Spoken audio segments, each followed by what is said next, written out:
Email us at nightdreamstalkradio@gmail.com. You can advertise your business on Night Dreams Talk Radio, and you will be heard worldwide. Why not contact us at nightdreamstalkradio@gmail.com. Night Dreams Talk Radio, After Dark, wants to give a big shout out to all the truckers that listen to our show. You're listening to Night Dreams Talk Radio, After Dark, with our host, Gary Anderson. And we are back with our guest. Hey, Carlo, you still there? Yes, I'm still here. Yeah, so we got into you're now a teenager. When did they start giving you messages, or what type of messages have they been giving you? Well, on that first time that I got these messages, all I can tell you, there were messages, and I remember they talked to me like I said, like serious business. You know, they talked to me like I have to be a messenger. That's all I remember. I know we talk a lot of things, and we touch a lot of subjects. I remember I asking a lot of questions, and they were answering my questions. I remember I was the one who was asking all the questions. And in my head, I remember saying, I'm a little boy. How can I get all these questions in my head? How is it that I'm talking to them like I'm an adult? You know, this is not me. But I remember it was me, the one asking those questions. Like I said, I don't remember very much about that, but I can tell you about something else. I have, later on in life, I have this experience with this being that I called in my book Mrs. Farnsworth. I think in my head that she, being a great being, or probably somebody from the theta reticulum being, you know, I remember that's with the investigations that I have made and the comparisons, that's what I think is that kind of being, but I think it was a hybrid, a human hybrid with one of those beings, a great or a theta reticulum, you know, being. And she came up to me in many occasions. One that I remember is the one I wrote in my book. It's about she explaining to me the difficulty that we have in this world, that we don't understand, that it's very simple. And what is it that we have to do? We have to be loving and caring for each other. We are not doing that, and that's our job to do. We were created for that, and we're not doing it. But why is it that we're not doing it? Because we have other beings here. There's beings all over the universe, and some are evil and some are not. And this world is run by these evil beings. We don't see them, but they're there in each government. That's how we are like cheap. You know, they raise us to be cheap. And then we think that we're thinking on our own. And then we think that their ideas are our ideas, which is not true. You know, and that's why you see all this crazy stuff that is going on in the world, that people don't have, it's like they don't have any soul for the things they do. Just look at the news and you're going to see what kind of people is capable of doing this evil to others. Well, because these people probably don't have any soul, and these people are lied to that that's what humans are capable of doing. But because we are directed to do those things, those evil things, to ruin the plans of this, the job that we have, that they told us to do. You know, when we were created to do this job. And now the job that we're doing is wrong totally, because we don't care about nobody. We care more about a political party than we care more about a human being or people who dying of hunger in another part of the world. And that's not our job. Our job is to be one, be human, and help each other. You know, but right now, as the way we all think that money is our God, and with money we go everywhere and do whatever we would please, and that's wrong. So things like that are being explained. And the funny thing is that everybody's expecting this big message from the universe, and the message is very simple. It's this message: to love each other, to care for others, to be good to one another, and, to be human. And that's the simple message they have. But nobody's happy because they expect something weird and strange or marvelous from these beings, where these beings already accomplished a lot for thousands and thousands of years. Yeah, but Carl, and we have. Do you know who Terry Lovelace is? I heard about her. Yes. Yeah, he had an experience when he was in the Air Force back in the mid-'70s, where they went out camping. They saw some lights. The lights actually ended up landing. They were abducted and taken aboard a UFO. He and his friend was lucky. He was released. But when that craft took off, there was, dozens and dozens of humans on it. And they weren't lucky. They were taken away. But what they did to him, he said he remembered hearing screams of pain and all this stuff. And he claims he's actually been implanted. I get these two camps of people, and I'm not trying to, take away from what you're saying. We get a certain amount of people that come on my show that are saying what you're saying. And then we get another group of people that are saying that whatever their encounter with the ET was evil. And they were subject to a lot of pain. And again, I got a funny feeling. We're not just being visited by one group of ETs. I think we're being visited by multiple groups. And they all have their own objective and agenda of what they want from us. I don't know how you feel about it. Yes, I totally agree. I don't deny anything he's saying.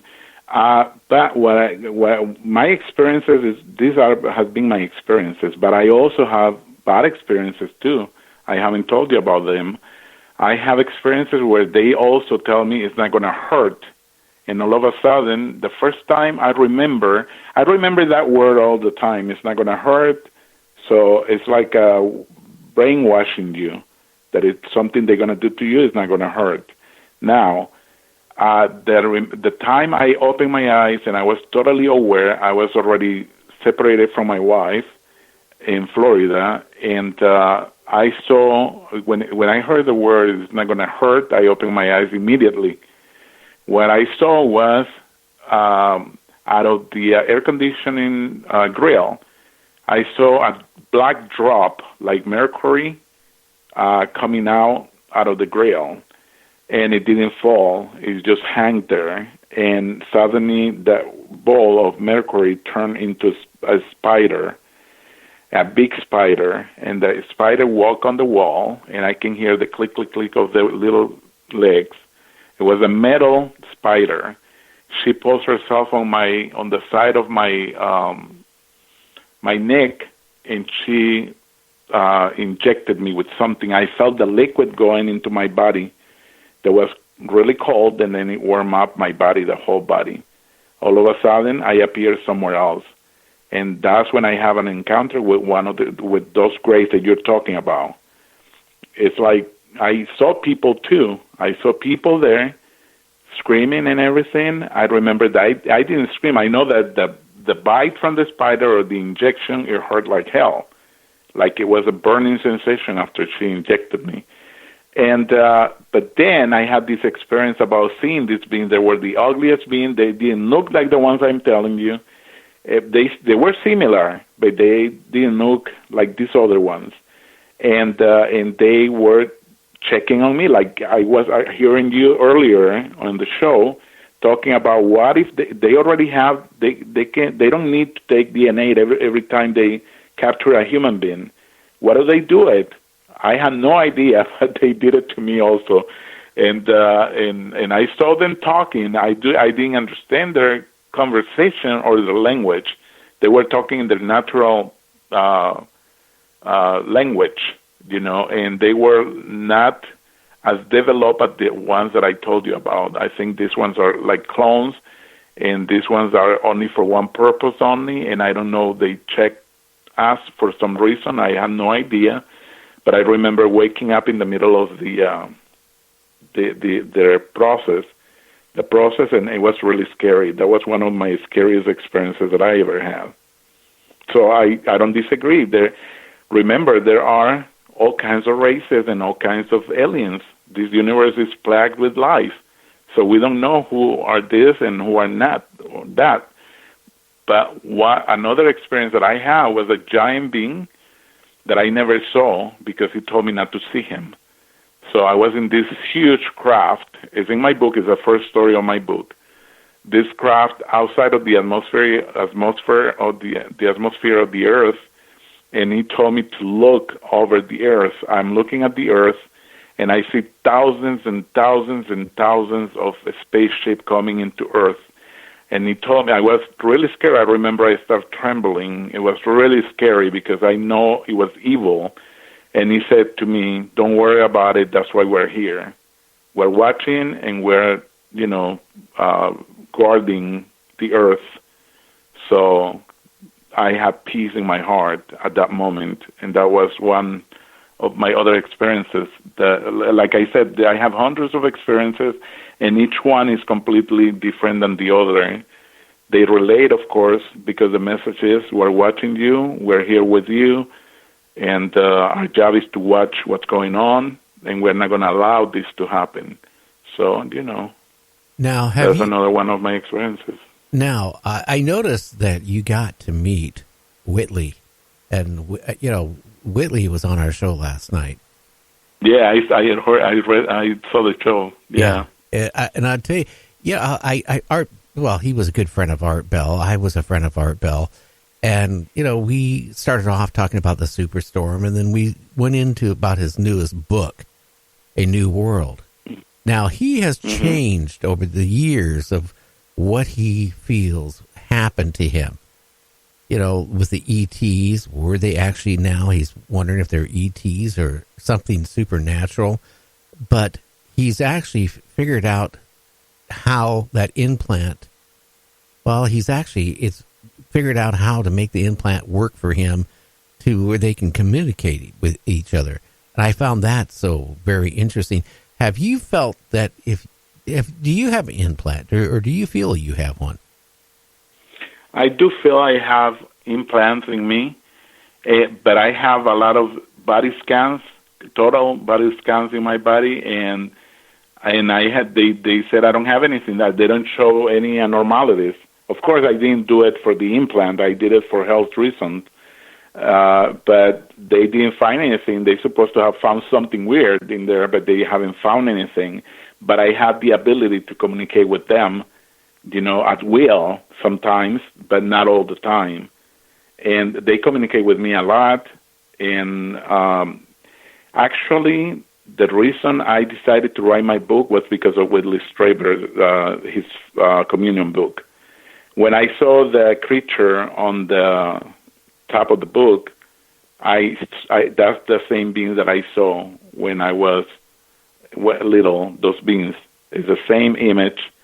And that was one reason that I felt that I had to write this book.